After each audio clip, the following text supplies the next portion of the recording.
Baik, selamat malam sejawat Dopa, kembali lagi di live IG bersama Daily Dopa. Bersama saya Raffi Ardianto sebagai co-founder dari Dopa Indonesia. Bagaimana kabar sejawat? Setelah beberapa hari yang lalu kita juga live membahas mengenai prinsip dasar dari healthpreneurship dan juga membahas mengenai beberapa topik-topik sebelumnya yang sudah kita bahas juga. Bagi yang sejawat yang belum menyaksikan, bisa menyaksikan rekaman dari live-nya di bagian video di akun daily.dopa. Oke, seperti itu. Baik, seperti biasa sebelum kita mulai, mungkin bisa di absen dulu datang dari mana saja yang menyaksikan live kali ini. Ya baik. Oh, cukup beragam juga. Oke, terima kasih yang sudah hadir di live kali ini. Pada live kali ini sesuai judulnya kita akan membahas mengenai tips untuk mengelola waktu bagi health trainer atau pengusaha di bidang kesehatan seperti itu. Nah, bagi sejawat-sejawat yang mungkin bagi yang sudah memulai maupun yang belum memulai bisnis di bidang kesehatan, mungkin kalau saya rasa mayoritas orang yang menjalankan bisnis ataupun tertarik untuk bisnis di bidang kesehatan adalah orang-orang yang juga memiliki background atau profesi di bidang kesehatan.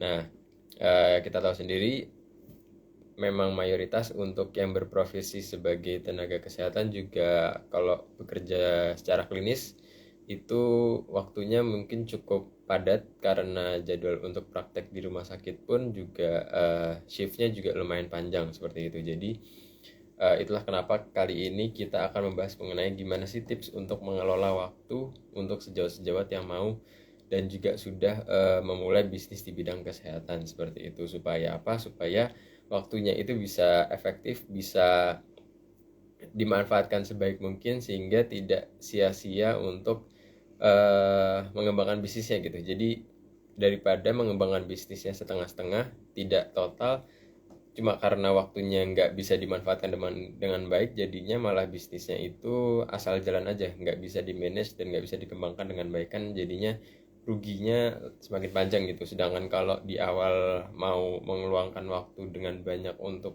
mengembangkan bisnisnya, nanti mungkin dalam beberapa bulan awal akan terasa lelah, tapi setelah beberapa tahun awal mungkin nanti itu bisnisnya kalau udah settle malah nanti bisa lebih longgar lagi waktu kita sehingga nanti bisa untuk melakukan pengembangan dan juga memulai bisnis-bisnis yang baru karena bisnis yang pertama tadi sudah settle dan juga sudah menghasilkan keuntungan yang konstan seperti itu. Nah, secara umum sendiri untuk pengelola waktu itu dibagi tiga untuk sejawat semua. Itu ada baiknya sejawat semua dalam membagi waktu itu dibagi tiga. Yang pertama memanfaatkan dan juga meluangkan waktu itu bersama orang-orang yang ada di bawah kita. Maksudnya di bawah kita itu seperti apa? Di bawah kita di sini itu maksudnya tidak hanya secara finansial atau materi, tapi di bawah kita itu bisa secara umur, bisa secara pendidikan, bisa saja yang mungkin masih SMP atau masih SMA seperti itu. Jadi di bawah kita di sini konteksnya tidak melulu mengenai materi seperti itu. Nah, tujuannya untuk apa? Tujuannya kita meluangkan waktu 30% atau sepertiga dari waktu kita bersama mereka itu untuk kita bisa lebih sharing, bisa lebih berbagi kepada mereka gimana sih caranya supaya mengelola waktunya mereka dan melakukan aktivitas-aktivitas yang produktif gitu. Karena kita pernah ada di masa mereka sedangkan mereka belum pernah ada di usia atau di masa kita seperti itu. Jadi dengan kita saling sharing dengan mereka mungkin itu akan membantu mereka juga untuk mengambil keputusan dan juga mengambil tindakan-tindakan ke depannya mereka mau jadi kayak gimana, mau memanfaatkan waktunya untuk apa, memanfaatkan prioritas dan juga pikirannya untuk apa seperti itu. Jadi tujuannya untuk yang sepertiga waktu kita ini bersama yang lebih rendah itu untuk saling sharing dan juga mungkin ada beberapa sejawat yang mungkin sedang stuck di bisnisnya itu justru kalau kita beberapa kali melakukan sharing atau ngobrol sama orang-orang yang mungkin masih lebih junior daripada kita itu akan ada sedikit insight atau mungkin ada ide-ide dari mereka yang kita sendiri nggak terpikirkan gitu. Justru bisa jadi penyelesaian dari masalah yang kita hadapin itu kita dapat idenya dari mereka karena mungkin mereka benar-benar mikirkan sesuatu itu benar-benar plong gitu. Jadi asal nyeplos aja gitu. Mungkin ada ide-ide yang out of the box, itu mungkin yang kita nggak terpikirkan, dan bisa jadi itu jadi salah satu solusi bagi bisnis kita sekarang gitu. Jadi cukup penting untuk kita meluangkan waktu kita untuk berbaur dan bersosialisasi dengan mereka seperti itu. Selanjutnya untuk yang kedua yaitu kita meluangkan waktu kita sekitar 33% atau sepertiga itu bersama teman-teman kita yang sedang selevel atau yang sedang seumuran dengan kita gitu. Jadi biasanya orang-orang ini orang-orang yang kita sering temui di sekitar, baik itu di kampus maupun di lingkungan kerja, di lingkungan praktek, atau di lingkungan bisnis seperti itu. Tujuannya untuk apa kita meluangkan waktu dengan mereka? Itu tujuannya untuk saling berdiskusi, untuk saling bertukar pendapat, baik itu di bidang bisnis, baik itu di bidang sosial maupun di bidang yang lainnya seperti itu. Nah, tujuannya seperti itu tadi, itu biar apa sih? Biar kita juga memiliki relasi. Relasi itu sangat penting ya, sejawat. Dengan kita memiliki relasi, mungkin itu salah satu jalan yang terbaik untuk kita mengembangkan bisnis kita. Karena dengan adanya relasi juga akan mempermudah kita bila kita ingin men-scale up atau meningkatkan skala dari bisnis kita. Maksudnya gimana? Misalnya kita punya relasi yang banyak, termasuk relasi-relasi mungkin di badan-badan pemerintahan seperti itu. Nah, nanti kalau kita punya banyak relasi, bila kita ingin men-scale up bisnis kita, tentunya perizinannya juga harus diperbarui. Perizinannya juga banyak perizinan-perizinan yang berbeda dengan klinik Pratama seperti itu. Misalkan kita punya klinik Pratama mau dinaikin ke klinik utama atau mau dijadikan rumah sakit. Nah, itu jelas ada beberapa perizinan-perizinan yang perlu diperbarui dan perlu dibuat ulang seperti itu. Nah, dengan kita memiliki relasi, baik itu relasi di bidang pemerintahan maupun relasi di bidang sesama pengusaha, itu akan mempermudah kita. Misalkan kita mau tanya-tanya ke relasi kita yang sudah punya rumah sakit seperti itu kita nanti akan dikasih tahu dan akan diberikan arahan supaya kita nggak ngulangin kesalahan yang sama seperti yang mereka lakukan dahulu gitu. Jadi kita bisa lebih efisien, nggak buang-buang waktu, dan juga nggak buang-buang modal untuk mengembangkan usahanya seperti itu. Nah, yang ketiga yaitu kita meluangkan sepertiga waktu kita atau sekitar 33% waktu kita itu bersama orang-orang yang ada 10 atau 20 tahun lebih senior dari kita, baik itu di bidang bisnis maupun di bidang lainnya. Nah, tujuannya untuk apa? Untuk yang lebih senior ini kita meluangkan waktu itu untuk mencari insight juga, maksudnya untuk mencari masukan-masukan, mencari dan juga meminta nasihat-nasihat, baik itu mengenai kehidupan sosial maupun mengenai bisnis kita gitu. Nah, tentunya beliau-beliau yang kita ajak untuk berdiskusi atau bersosialisasi juga bukan orang-orang yang sembarangan ya sejawat. Jadi orang-orang yang juga memang sudah terbukti berhasil di bidang tersebut. Jadi kita bisa meminta masukan nih, bisnis ini itu bagusnya diarahkan seperti apa. Kalau ada masalah seperti ini itu bagusnya di manage atau dikelola bagaimana seperti itu. Nah, sehingga nanti kalau kita mengalami atau menghadapi masalah yang serupa, itu kita bisa menyelesaikannya dengan baik, nggak salah jalan gitu. Karena kalau mungkin senior-senior itu dulu juga melakukan beberapa kesalahan. Misalnya mereka nggak konsultasi dan nggak punya mentor gitu. Terus mereka juga melakukan kesalahan, tapi mereka berhasil mengembalikan keadaannya dan menyelesaikan masalahnya dengan baik. Nah, tujuan kita untuk bersosialisasi sama mereka itu supaya kita tidak mengulangi kesalahan yang sama seperti beliau-beliau di masa lalu seperti itu. Dan juga kalau kita bersosialisasi dengan senior-senior yang mungkin 10 atau 20 tahun lebih tua dari kita atau lebih dulu dari kita di bidang tersebut, itu juga akan membuat kita lebih termotivasi dan lebih tertarik dan juga lebih semangat untuk mengembangkan usahanya gitu. Karena kita lebih terpacu kalau ada beliau yang sudah mencapai level tersebut, kita akan lebih termotivasi untuk melebihi level tersebut seperti itu kurang lebih. Makanya itulah kenapa pentingnya untuk memiliki mentor di dalam sebuah mengembangkan sebuah bisnis seperti itu sejawat. Jadi rangkumannya itu ada 3 tadi. Mengelola waktu itu ada 3. Yang pertama diluangkan atau digunakan untuk bersosialisasi dengan teman-teman yang lebih muda atau lebih junior dari kita. Yang kedua yaitu meluangkan waktu itu bersama teman-teman yang sejawat yang masih seumuran atau satu frekuensi, atau bukan satu frekuensi sih, lebih tepatnya satu usia, satu zaman sama kita seperti itu. Dan yang ketiga yaitu bersama teman-teman yang lebih tua atau lebih senior dari kita, seperti itu. Seniornya juga bukan hanya secara usia tapi secara pengalaman di bidang tersebut, seperti itu sejawat. Bagi sejawat sendiri, ada nggak nih tips-tips untuk meluangkan waktunya atau tips-tips meng-approach senior terutama ya? Karena mungkin kalau kita mau bersosialisasi dengan teman-teman yang seumuran atau dengan teman-teman yang mungkin lebih junior dari kita, itu akan lebih mudah ya daripada kita untuk bersosialisasi dengan teman sejawat yang lebih senior atau lebih duluan di bidang tersebut. Itu akan lebih sulit. Nah, bagi sejawat, ada nggak nih tips-tips atau masukan-masukan gimana sih caranya supaya kita bisa punya relasi senior di bidang bisnis tersebut ataupun di bidang bisnis yang lainnya yang bisa kita jadikan untuk mentor, seperti itu istilahnya. Kalau ada masukan atau ada saran bisa ditulis di kolom komen.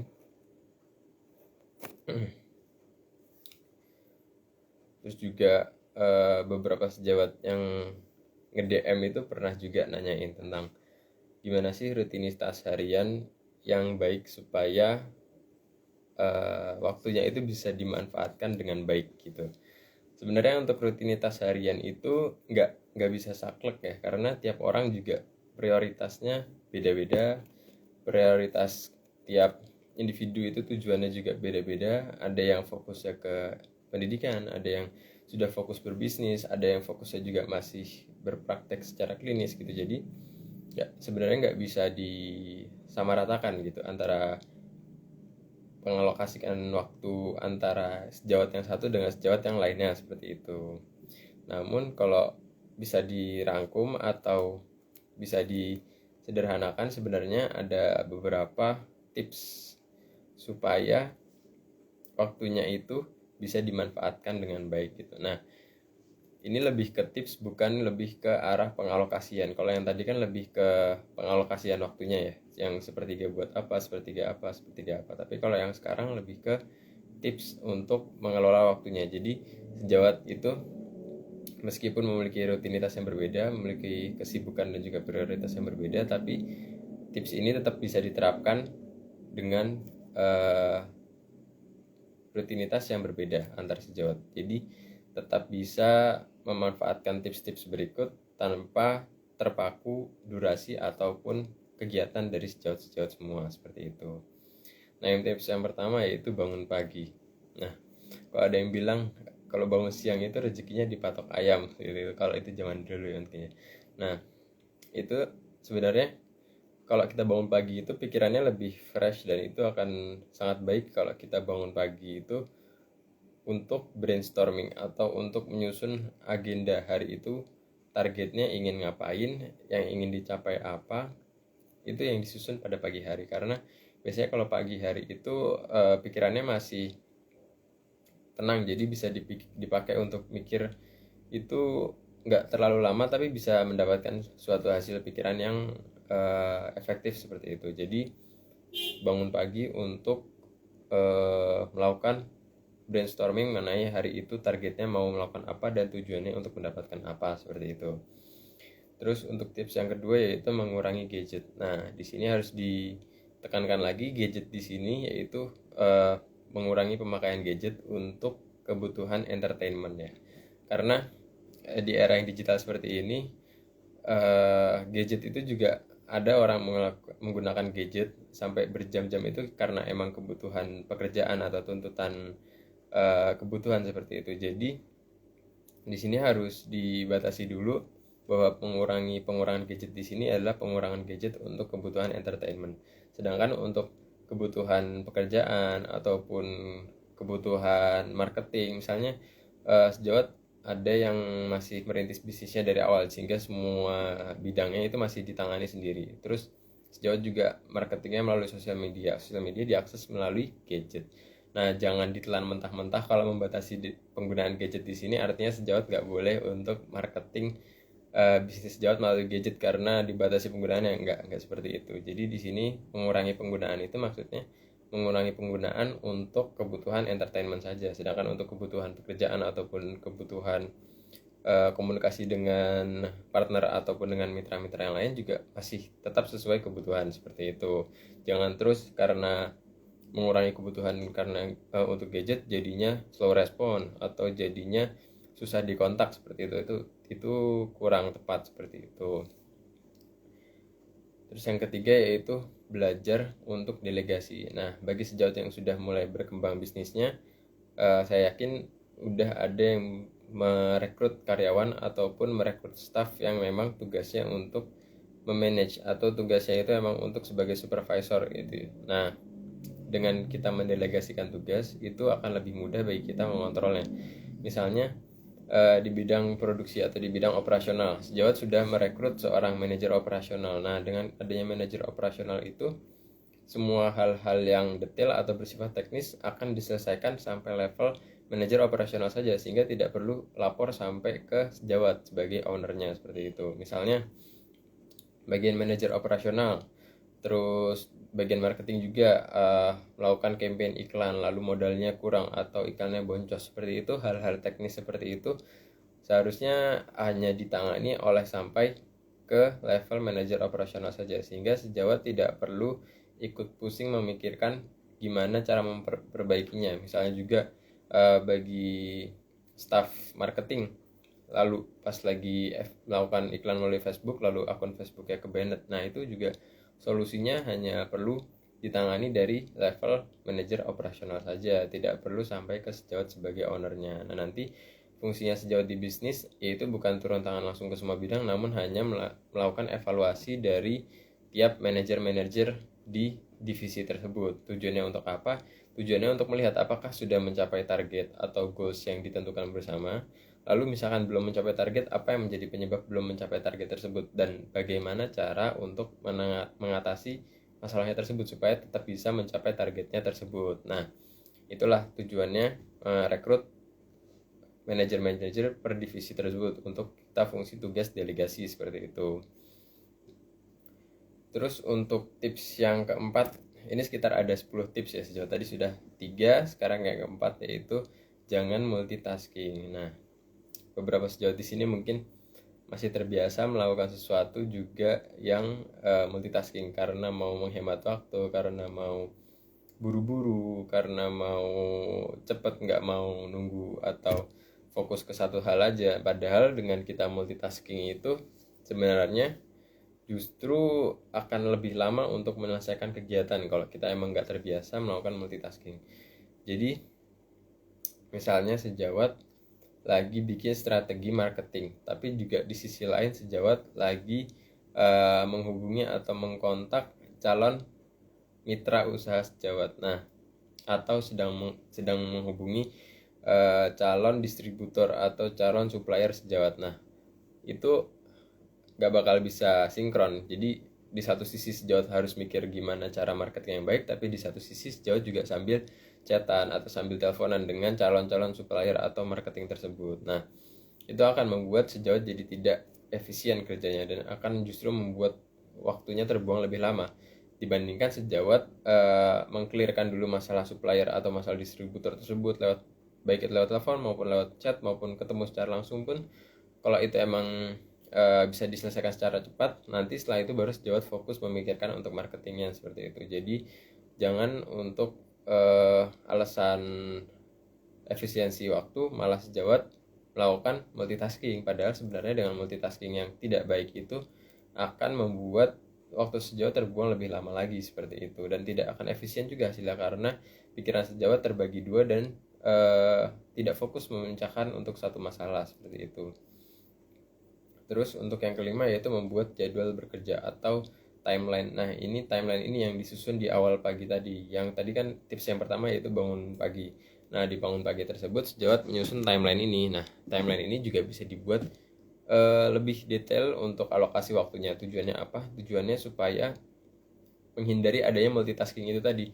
Misalnya jam 9 pagi sampai jam 11 itu dialokasikan waktunya untuk menyelesaikan pembuatan strategi marketing. Nah, sedangkan jam 11 sampai jam 12 alokasi waktunya untuk ketemu klien. Nah, kalau sejawat tidak menuliskan waktunya, hanya dituliskan hari ini membuat strategi marketing, lalu yang kedua bertemu klien, itu akan ada overlapping atau akan ada mindset di kepala sejawat kalau habis ini masih cuma tinggal kegiatannya ketemu klien aja kok, jadi nanti bisa mundur.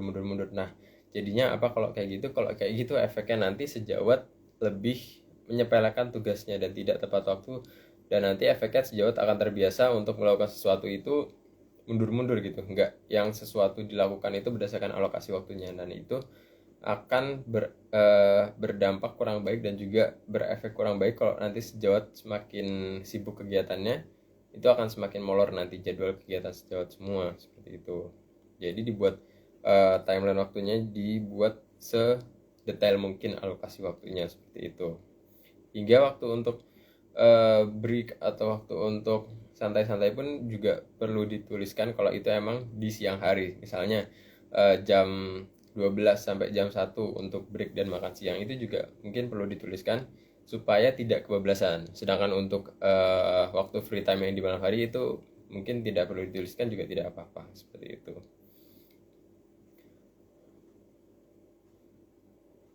Selanjutnya yaitu tips yang keenam, memiliki agenda me time. Nah, me time ini biasanya dilakukan atau dialokasikan itu di malam hari setelah tadi kegiatan sehari dibuat agendanya. Nah, di malam hari diberikan waktu khusus untuk me time, namun batasannya yang tidak ditentukan.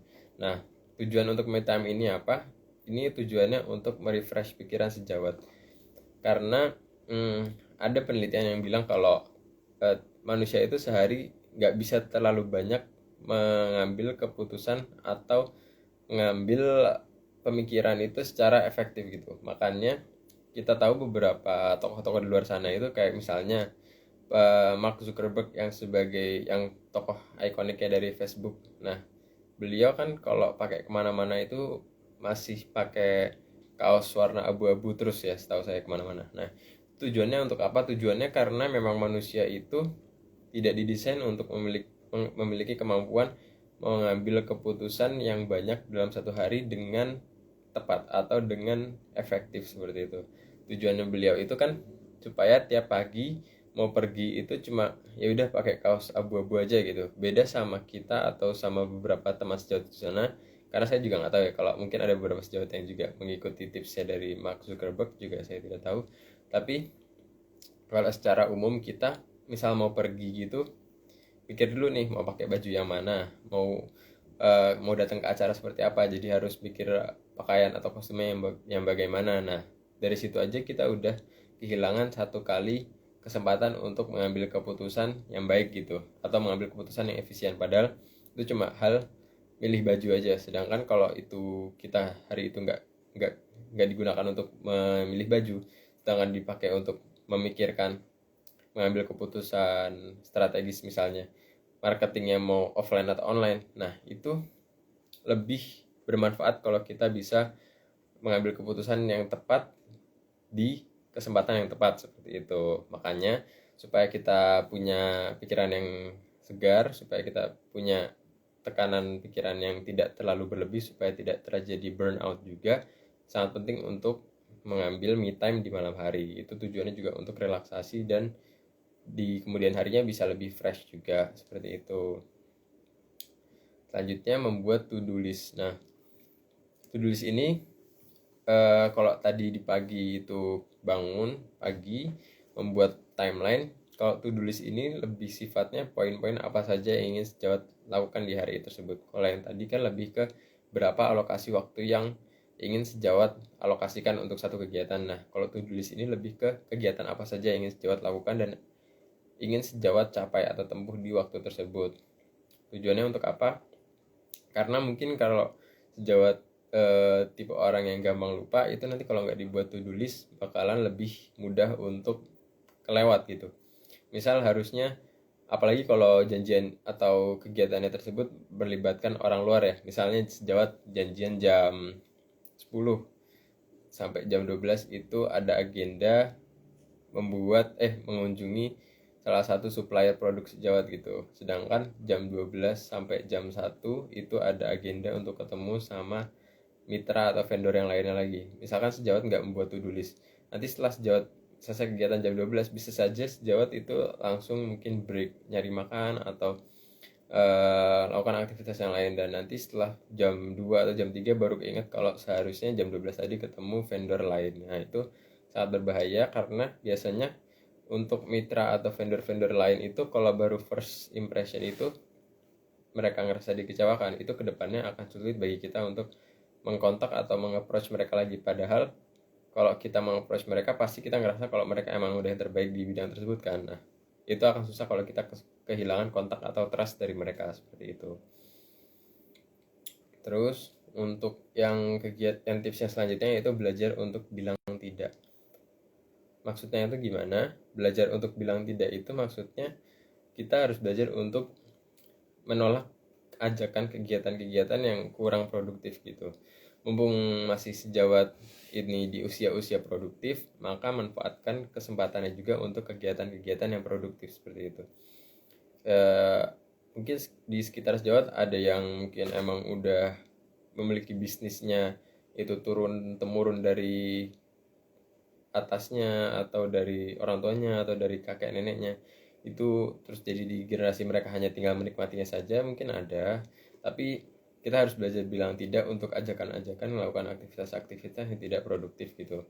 Selagi bisa produktif, kenapa enggak? Jadi dimanfaatkan waktunya untuk melakukan hal-hal yang produktif, untuk kegiatan-kegiatan yang bisa memberikan keuntungan dalam jangka panjang gitu. Jadi jangan fokus di keuntungan atau kenikmatan jangka pendek, karena biasanya kalau udah tertarik atau mencicipi kenikmatan jangka pendek itu nanti sejauh akan ketagihan gitu. Jadi ujung-ujungnya nggak fokus dan nggak serius untuk ngejar targetnya, seperti itu. Jadi bagi sejawat, sebelum kelanjutan atau bukan ketergantungan, lebih ke terlanjur ya, sebelum terlanjur untuk ngelakuin aktivitas-aktivitas yang kurang produktif, ada baiknya sejawat mulai berlatih untuk berkata tidak dulu untuk ajakan-ajakan ke kegiatan yang kurang produktif, seperti itu.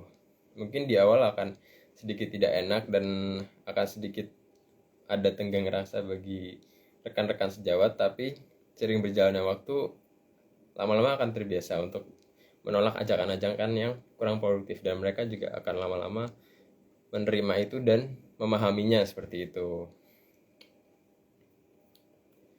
Terus selanjutnya tipsnya yaitu datang awal saat ada janji.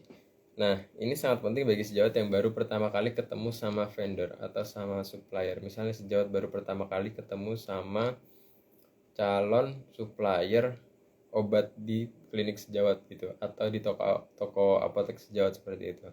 Itu sangat penting bagi sejawat untuk ketemu itu datang lebih awal. Tujuannya untuk apa? Tujuannya untuk memberikan trust atau memberikan rasa saling menghargai satu sama lain. Kalau misalnya dipikirkan saja kalau sejawat mau janjian sama orang, terus orang itu sebenarnya janjiannya jam 3 sore, tapi sejawat orang itu udah datang dari jam setengah 3 ke kantor sejawat. Itu sejawat akan merasa bahwa orang itu emang menghargai sejawat, karena dia datang untuk prepare supaya bisa ketemu sejawat itu beberapa menit atau bahkan beberapa jam sebelumnya. Supaya apa? Supaya bisa beradaptasi terhadap situasinya. Apalagi kalau sejawat datang ke kantor investor untuk melakukan pitch atau melakukan presentasi mengenai bisnis sejawat untuk mendapatkan pendanaan atau modal. Itu sangat penting bagi sejawat datang itu lebih awal daripada janjiannya. Tujuannya untuk apa? Untuk sejawat beradaptasi di lingkungan tersebut. Karena bisa dibandingkan misalkan sejawat baru datang ke kantor tersebut dibandingkan sejawat sudah 1 jam berada di kantor tersebut, itu sangat beda. Jadi kalau sejawat baru datang ke kantor tersebut untuk melakukan pitching atau presentasi di depan investor, terus sejawat akan merasa deg-degan karena sejawat bakalan masih ngerasa bahwa di lingkungan tersebut adalah lingkungan yang asing, seperti itu. Berbeda kalau sejawat mau presentasi di depan calon investor tapi sejawat sudah datang di situ itu selama 1 jam atau 2 jam sebelumnya.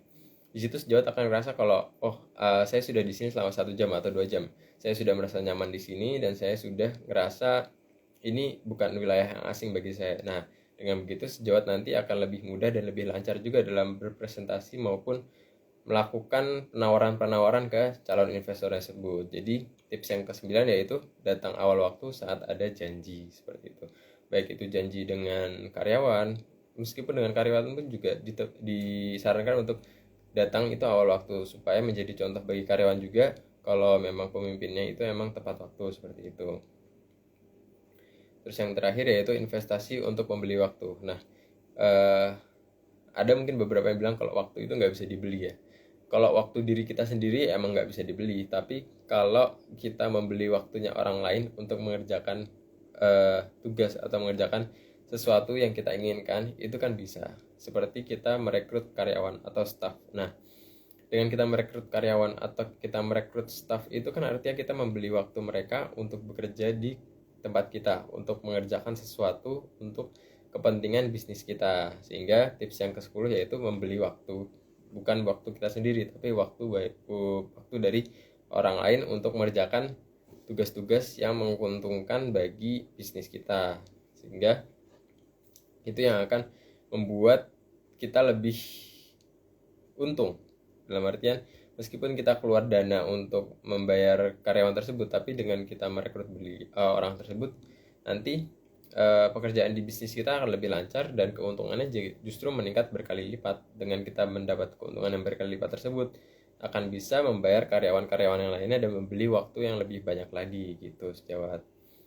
Jadi tadi 10 ada tipsnya ada 10, yaitu yang pertama itu bangun pagi, yang kedua itu kurangi waktu untuk gadget dengan kebutuhan entertainment, sedangkan untuk kebutuhan marketing, kebutuhan mengkontak-kontak supplier ataupun vendor dan lain sebagainya tetap sesuai kebutuhan.